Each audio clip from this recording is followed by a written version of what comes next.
Sebelum ni pada zaman Nabi Musa, mereka hanya ada ilmu, ada informasi dan ada maklumat berkaitan Nabi yang terakhir.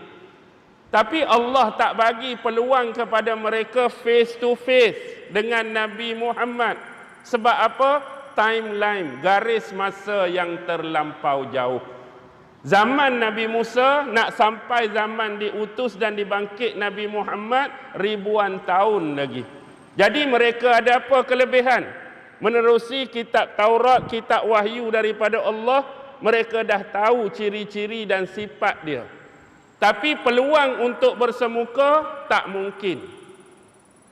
Dan peluang ni Allah bagi pada siapa? Golongan-golongan Yahudi yang hidup semasa Nabi berada di bumi Mekah.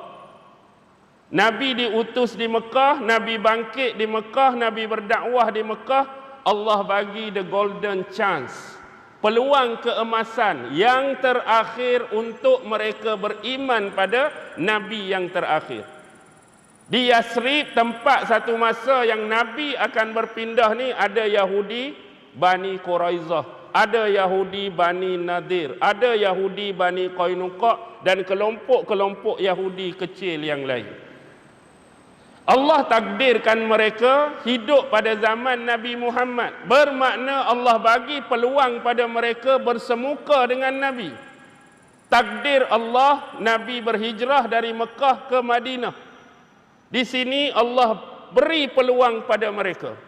Mereka boleh tengok muka Nabi, mereka boleh tengok perkataan Nabi, mereka boleh tengok akhlak Nabi,